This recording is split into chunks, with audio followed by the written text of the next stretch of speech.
Video ini membahas pemicu emosi yang menyebabkan belanja berlebihan alias overspending, seperti karena mencari kenyamanan, menyesuaikan diri, ketagihan, maupun karena meniru orang tua. Termasuk juga konsekuensi dari overspending. Dilanjutkan dengan rekomendasi praktis dan strategi biar kamu bisa stop overspending. Halo, apa kabar? Saya Erik Marlisa, host The Financial Life. Setiap orang punya alasan masing-masing kenapa kita belanja lebih dari yang seharusnya. Terkadang kita mungkin nggak sadar apa motivasi yang bikin kita belanja. Saya pribadi biasanya masukin ke dalam keranjang karena kayaknya barang-barang itu bakalan berguna. Atau nah ini bagus, tanpa mikirin apa dampak konsekuensi jangka panjang dari pembelian itu. Beli satu barang memang biasa aja sih. Tapi kalau belinya ratusan bahkan ribuan barang selama bertahun-tahun, bakalan numpuk kan di rumah. Perjalanan menuju kestabilan keuangan seringkali dimulai dengan introspeksi atas kebiasaan belanja kita. Dan ternyata pemahaman psikologis kita sendirilah kuncinya. Contohnya saya ingat waktu saya iseng browsing aksesoris gadget di Tokopedia. Tahu-tahu terbeli satu earphone Bluetooth TWS yang saat itu saya pikir ini barang merek bagus yang harganya paling terjangkau. Itulah pola belanja yang sering menjebak kita. Pembelian kita seakan-akan kebutuhan, padahal hanya keinginan belaka. Inilah 7 alasan psikologis paling utama kenapa kita terbiasa overspending. Belanja bisa menjadi cara coping dalam menghadapi emosi negatif. Waktu kita merasa sedih, kesepian, maupun stres, kita mungkin beli sesuatu untuk menghibur diri. Tapi ini justru bisa menjadi jebakan, karena feel good itu nggak bertahan lama. Kita akhirnya belanja lagi dan lagi untuk mengejar rasa feel good tersebut. Kita akhirnya belanja melebihi kemampuan saat kita apatis dengan situasi keuangan kita. Ini terjadi karena saat sedang emosi, kita akhirnya belanja untuk merasakan sesuatu daripada nggak ada rasa sama sekali. Belanja bisa menjadi cara untuk pamer status. Kita mungkin jadi berpikir bahwa membeli barang mahal akan membuat kita jadi lebih percaya diri, maupun menarik. Tapi ini justru bisa jadi bumerang, karena kita akhirnya membandingkan diri dengan orang lain, dan merasa insecure dan iri. Belanja bisa bikin ketagihan karena hormon dopamin yang bisa didapatkan saat kita membeli sesuatu yang kita suka. Sebagian dari kita mendapat sensasi getaran jiwa seperti seakan-akan mendapatkan tawaran menarik maupun reward saat belanja, khususnya belanja online maupun dengan kartu kredit. Ini pun bisa berbahaya karena belanjanya jadi nggak terkendali dan bikin jadi berhutang. Itulah tandanya kamu sudah ketagihan belanja. Belanja dapat dipengaruhi oleh pola asuh sejak masa kanak-kanak. Kalau di masa kecil, orang tua kita membelanjakan banyak uang, kita mungkin akan belajar melakukan yang sama. Kita mungkin berpikir bahwa itulah yang normal, maupun itulah perilaku yang diharapkan. Tapi pikiran ini muncul karena kita nggak sadar bahwa ada cara lain dalam mengelola uang. Kebiasaan belanja memang susah diubah. Kita cenderung melakukan apa yang biasanya selalu kita lakukan. Walaupun itu kebiasaan yang nggak berguna. Kita mungkin menolak mengubah kebiasaan belanja kita karena merasa nggak nyaman, menakutkan, membebani, atau bahkan mustahil. Tapi pikiran ini bisa membatasi kita karena jadi kehilangan peluang untuk memperbaiki situasi keuangan kita. Para marketers yang cerdas merayu kita dengan janji penghematan dengan membeli barang value for money. Tapi sebenarnya itu adalah pedang bermata dua. Kita tergoda dengan penawaran limited time offer yang memanfaatkan rasa FOMO, sehingga kita terdorong melakukan pembelian yang nggak direncanakan. Ada banyak konsentrasi dalam Master of Consumer Psychology, yang ilmunya membuat para marketers menguasai gimana caranya membuat konsumen membelanjakan lebih banyak uang.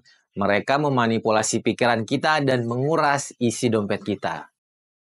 Tekanan teman sebaya nggak hanya terjadi di kalangan remaja. Apa kamu ingat berapa kali kamu upgrade smartphone dalam 5 tahun belakangan ini? Maupun menghabiskan banyak uang membeli barang bermerek karena semua orang di sekitar kita sepertinya sudah memilikinya. Seperti yang sudah kamu simak barusan. Ada banyak alasan psikologis Kenapa orang terlalu banyak belanja? Apapun alasannya, overspending bisa merugikan kita dalam jangka panjang. Terkadang, memang hanya sekali gesek kartu maupun sekali klik online. Dan sebelum kita menyadarinya, overspending sudah menjadi bayangan yang menghantui keuangan kita. Saya pernah mengalaminya saat saya baca tumpukan tagihan setelah liburan panjang. Rasanya seperti tenggelam dalam air got. Pengeluaran saya rupanya jauh melebihi yang saya rencanakan. Dan bayangan itu bukan hanya tentang uang. Ada dampak riak yang ditimbulkannya pada berbagai aspek kehidupan. Sekarang yuk mari kita bahas beberapa resiko dan bahaya overspending. Setiap pembelian yang dilakukan di luar budget dapat menyebabkan tumpukan utang yang semakin besar, yang seiring berjalannya waktu semakin terasa nggak bisa diatasi. Tabungan seringkali menjadi yang pertama terkena dampak overspending, sehingga membuatmu nggak siap menghadapi situasi darurat, maupun nggak bisa berinvestasi untuk masa depanmu. Kamu mungkin termasuk dalam sebagian penduduk Konoha yang nggak mampu membayar pengeluaran tak terduga walaupun itu hanya sebesar 10 juta. Overspending membawa dampak mental yang sangat besar. Tekanan masalah keuangan dapat mengaburkan pertimbangan seseorang, membebani relationship, dan berdampak pada kesejahteraan secara keseluruhan. Kecemasan keuangan bisa menjadi sangat parah, bagaikan kompor meleduk bagi mereka yang overspend. Apalagi karena mereka mencoba meredakan kecemasan itu dengan belanja lebih banyak lagi, dan lagi, dan lagi.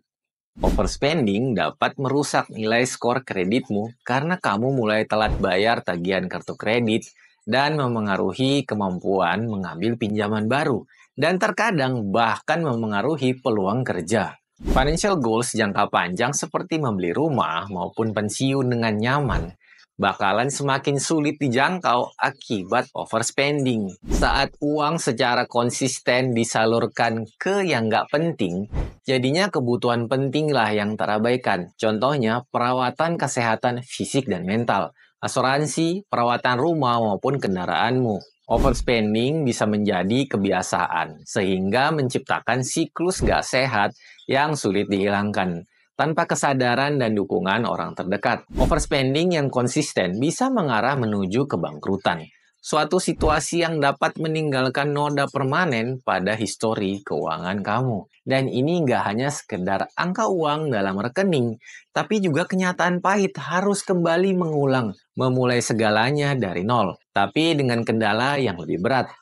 Masalah uang, kalau salah ditangani, seringkali berdampak pada aspek paling berharga dalam hidup kita. Saya sering menyaksikan banyak pasangan yang bertengkar karena budgeting dan juga merenggangnya persahabatan karena pinjaman yang belum dibayar. Setiap rupiah yang disalahgunakan hari ini adalah rupiah yang mati, gagal tumbuh melalui investasi. Pertimbangkanlah dampak hilangnya manfaat compound interest selama bertahun-tahun, bagaikan menyaksikan kapal yang hanya berlayar sekali sepanjang umur hidupmu, tapi kamu nggak bisa ikut. Sensasi memiliki barang baru dengan cepat akan memudar, dan seringkali digantikan oleh penyesalan karena barang itu datang dari pembelian impulsif. Dari pengalaman saya sendiri, penyesalan ini terkadang bisa lebih besar ruginya daripada harga barang itu sendiri. Seiring berjalannya waktu, kebiasaan overspending bisa secara perlahan mengubah values kita menjadi memprioritaskan kepuasan sesaat dibandingkan kepuasan jangka panjang dan tanggung jawab keuangan terhadap diri sendiri dan keluarga kita. Gak ada seorang pun yang kebal terhadap daya tarik belanja, apalagi kalau kamu ingat skill marketers yang tadi. Menyadari bahaya ini adalah langkah pertama dalam menyelesaikan diri menuju situasi keuangan yang lebih baik. Kalau overspending terus berlanjut sampai pada titik kewalahan total sebagai mekanisme perlindungan diri, otak kamu bakalan menutup semua emosi sehubungan dengan belanja. Yang selanjutnya, mengurangi segala penghalang yang kamu miliki terhadap overspending. Jadinya kamu belanja dan belanja dan belanja lebih banyak lagi. Sikap apatis berarti ketiadaan rasa peduli. Dan apatis seringkali terjadi ketika seseorang sudah kehilangan harapan akan adanya kemungkinan perubahan positif. Sikap apatis terhadap keuanganmu itu bagaikan monster uang yang paling berbahaya. Sekarang, setelah kamu memahami alasan psikologis paling umum kenapa orang overspend dan mengetahui resiko overspending, apa yang bisa kamu lakukan untuk menghentikannya? Saya ngerti betapa sulitnya mengendalikan kebiasaan belanjamu itu. Terkadang kamu mungkin merasa perlu membeli sesuatu untuk membuat dirimu bahagia, menyesuaikan diri, atau mengatasi stres. Tapi overspending juga dapat menyebabkan banyak masalah, seperti utang, rasa bersalah, dan kecemasan. Itulah sebabnya selanjutnya kita bahas beberapa tips bermanfaat tentang cara mengelola uang dengan lebih baik untuk berhenti overspending. Apa yang membuatmu overspend? Apakah itu emosimu, keyakinanmu, lingkunganmu, ataukah keluargamu? Cobalah untuk memahami apa yang memotivasimu untuk belanja dan gimana cara menghadapinya dengan lebih baik. Tuliskan setiap kejadian overspending dan sertakan apa yang kamu alami atau gimana perasaanmu sebelum kamu akhirnya belanja. Menulis jurnal membantu menemukan pola perilaku belanjamu. Perilaku kita seringkali dipengaruhi oleh proses berpikir bawah sadar. Dan tulisan di jurnal kita akan membantu mengungkap pikiran bawah sadar tersebut. Carilah hubungan antara overspending dengan emosi negatif dan positif untuk melihat apakah kamu menggunakan belanja sebagai mekanisme coping untuk menghadapi rasa sakit atau belanja itu sebagai reward atas kegembiraan. Rencana belanja juga dikenal sebagai budget atau anggaran. Akan membantumu melacak pengeluaranmu dan melihat kemana perginya uangmu. Dengan begitu, kamu akan terbantu menemukan area di mana kamu bisa berhemat lebih banyak. Setiap kategori pengeluaran harus ada batasannya. Contohnya, mungkin kamu memutuskan hanya akan menghabiskan maksimal 200.000 per bulan untuk nongkrong di kafe. Batasan ini akan membantumu menghindari pembelian barang maupun pengeluaran yang sebenarnya nggak diperlukan. Dengan membayar tunai atau cash, peluangnya lebih besar kamu akan menyadari berapa banyak yang sudah kamu belanjakan. Pembayaran tunai bisa membantumu stop overspending. Kamu tahu nggak bahwa orang belanja lebih sedikit saat membayar tunai daripada saat menggunakan kartu debit maupun kartu kredit? Kamu perlu menyadari bahwa kegembiraan yang didapat dari pembelian baru hanyalah bersifat sementara. Nggak seperti kepuasan dari pengalaman yang memotivasi personal growth dan kenangan yang bermakna. Coba pikirkan kenangan terbaik dalam hidupmu. Semua kenangan itu adalah tentang pengalaman, bukan harta benda. Tujuan keuangan yang menargetkan sesuatu yang nyata adanya, seperti dana liburan maupun dana darurat, akan menciptakan pembatas terhadap potensi keputusan belanja yang dilakukan secara mendadak. Dengan bersyukur dan menghargai apa yang sudah kita miliki, akan mengurangi keinginan terus-menerus mengejar sesuatu yang baru. Dan lanjutannya, semakin kamu menghargai apa yang kamu miliki, semakin sedikit kamu menginginkan lebih. Unsubscribe semuanya. Ya, semua email marketing. Mencegah masuknya iklan ke emailmu secara signifikan akan mengurangi godaan belanja. Para marketers tahu bahwa semakin kamu familiar dengan sesuatu, semakin kamu akan tertarik. Buatlah dirimu jauh-jauh dari info-info yang biasanya bikin overspending. Dan dengan begitu, overspendingmu secara alami akan berkurang. Memendam masalah overspending bisa sangat menyakitkan dan membingungkan. Bicarakanlah dengan teman terdekat atau dengan perencana keuangan terpercaya di Pina. Penting untuk dipahami bahwa kebiasaan belanja berakar kuat dalam jiwa seseorang. Kebebasan dari jeratan rantai konsumerisme bukan hanya tentang menghemat uang, tapi juga tentang mendapatkan kembali kendali dan menemukan kebahagiaan dalam apa yang benar-benar penting dalam hidupmu. Saya tahu betapa sulitnya mengatasi overspending. Rasanya seperti terjebak dalam siklus pengeluaran yang melebihi kemampuanmu. Dan overspending dapat memengaruhi suasana hati dan harga dirimu. Dan saat kamu merasa sedih, kamu jadi belanja lebih banyak dan lebih banyak lagi. Overspending adalah jebakan lingkaran setan yang rasanya nggak pernah berakhir. Tapi kamu nggak sendirian. Dan kamu bisa mengatasi tantangan ini.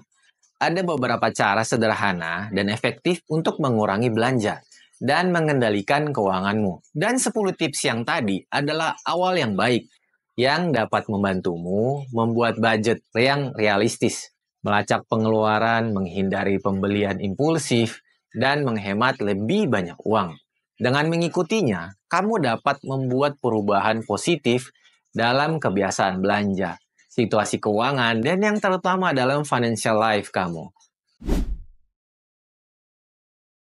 Buat kamu yang saat ini berada pada titik di mana kamu memerlukan bantuan untuk mencari tahu penyebab overspending yang kamu alami dan mengatasinya secara tepat, gunakan kesempatan gratis konsultasi selama 30 menit dengan para Certified Financial Planner PINA dengan menggunakan link registrasi yang sudah saya taruh di bawah di bagian deskripsi video ini, biar kesulitanmu bisa dibahas langsung dengan ahlinya.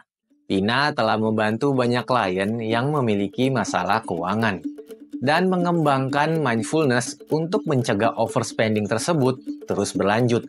Dengan Pina, kamu akan mendapatkan pendampingan, dukungan, dan pengetahuan yang kamu butuhkan untuk membuat perubahan jangka panjang dan memperbaiki situasi keuanganmu. Kamu nggak sendirian, Pina ada untukmu.